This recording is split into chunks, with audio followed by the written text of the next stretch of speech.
Good day everyone. Today I will discuss the forms of decentralization.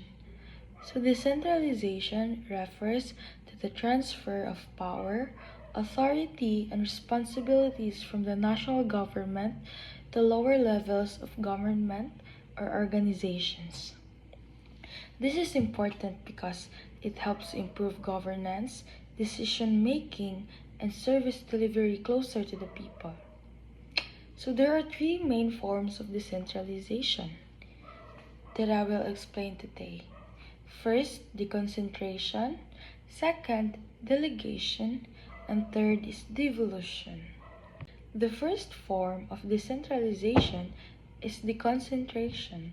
Deconcentration means that the central government transfers administrative duties to its regional or field offices. However, even if the tasks are transferred, the central government still keeps the control and authority. For example, national government agencies may create regional offices to implement programs locally, but the final decisions and policies still come from the central government. So in simple terms, the work is distributed, but the power remains with the central government. The second form of decentralization is delegation. Delegation happens when the government assigns decision-making and management responsibilities to semi-autonomous organizations. These organizations can include government agencies, corporations, or NGOs. They are given authority to perform certain tasks but still report back to the central government. In short, delegation means sharing authority with other organizations while maintaining overall supervision. The third form of decentralization is devolution. Devolution is the strongest form of decentralization. In this system, the government gives full authority and autonomy to local governments. These local governments are elected by citizens and have their own political and fiscal responsibilities. For example, in the Philippines, local government units like provinces, cities, municipalities, and barangays have the power to make decisions, manage budgets, and implement programs in their areas. This helps promote local democracy and accountability. The first the benefits. Decentralization improves local responsiveness and efficiency because decisions are made closer to the people. It also helps speed up routine tasks, and it allows local governments or organizations to use their expertise to solve local problems. However, there are also challenges. Some local governments may have limited capacity or resources, which can affect their ability to manage responsibilities.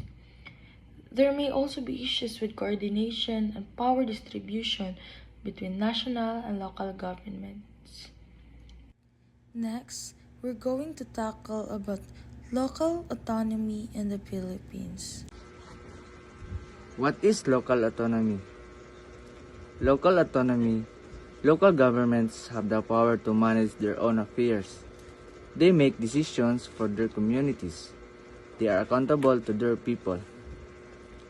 Local autonomy means that local governments, like city or municipal council, are given the power to run their own affairs without needing approval from the national government for everyday decisions. In simple words, it's like giving a barangay or city council the freedom to decide what's best for its own community as long as they answer to people living there. Example, imagine your barangay needs a playground.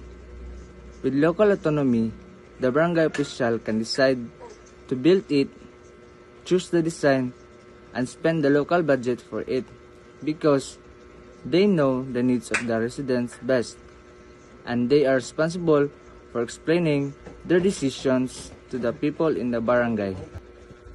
Constitutional basis. 1987 Philippines Constitution. This is the main law or constitution of the Philippines that sets out how the country should be run. Article 2, Section 25, the state ensures autonomy of local governments. This part of the Constitution says that the government must make sure that local governments like cities, municipalities, or provinces have autonomy. Autonomy means they can make their own decisions and run their own affairs without too much interference from the national government. Article 10, Section 2. LGUs shall enjoy local autonomy. Article 10, Section 2.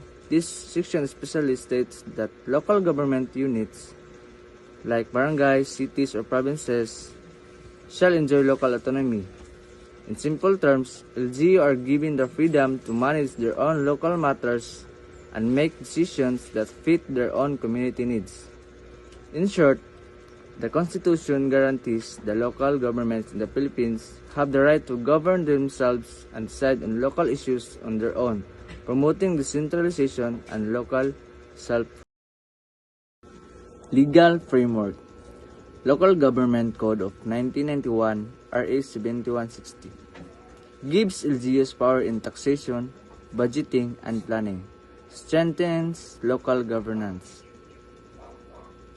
This law gives local government units like provinces, cities, municipalities, or barangays the power to handle their own money and plans, to collect taxes on their own, manage their budget, and do local planning. The overall goal is to strengthen local governance, meaning the local authorities can run their communities more independently and effectively. Mandanas-Garcia Ruling 2022. Increase LGU's share from national taxes. Give more funds to provinces, cities, and municipalities.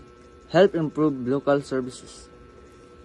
The Mandanas-Garcia Ruling 2022 is a court decision that changed how money from national taxes is shared with local government. In simple words, it means that national government give more money to provinces, cities, and municipalities so they can do their jobs better.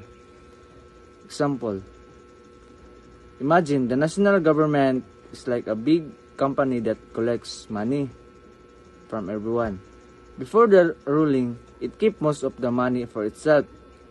After the Mandanas-Garcia ruling, the company decided to give a bigger share of the money to its branch offices, the LGUs. With this bigger share, the branch offices can now hire more staff, fix roads, or improve health services in their own areas, making local services better for the people. Fiscal autonomy, money power. LGUs collect local tax, example real property tax and business permits.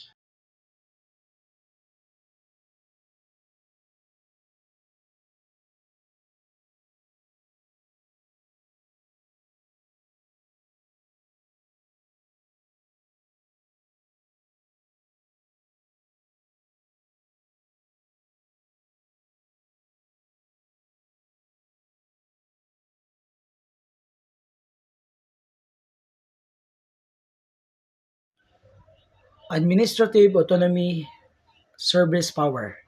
LGUs manage local service, example health center, waste collection, public markets.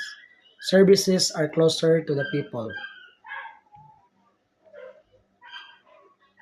For example, administrative autonomy is the management power. It means the local government has the authority to run its own affairs and deliver services without waiting for orders from the national capital. Political autonomy, leadership power. Citizens elect governors, mayors, or barangay captains. Leaders are accountable to local voters. Mayors creating local ordinance. For example, ma'am, political autonomy is the right of local governments to be self-reliant. It ensures that leaders are chosen by their own people. to their own voters and have the legal power to create rules that is specifically solve local problems. Ang development autonomy o planning power ay ang kapangyarihan ng mga local government unit na gumawa ng sariling plano para sa pag-unlad ng kanilang lugar. Simpleng salita, ang lokal na pamahalaan ay may kalayaan na magdesisyon kung paano paunlarin ang mga kanilang bayan o lungsod. Local autonomy ay parang pagbigay ng kalayaan sa mga barangay o lungsod ng pamahalaan ang sarili nilang mga proyekto at pera. LGU manage money or service and development ay ibig sabihin ng mga lokal na pamahalaan ang nag-aasikaso ng pera, serbisyo upang tulungan ang mga tao sa pag-unlad ng lugar. Strong local governance leads to better public service ay nangangahulugan na kapag malakas at maayos ang pamamahala ng lokal ng gobyerno, mas maganda ang serbisyong pampubliko upang tulungan ang mga mamamayan.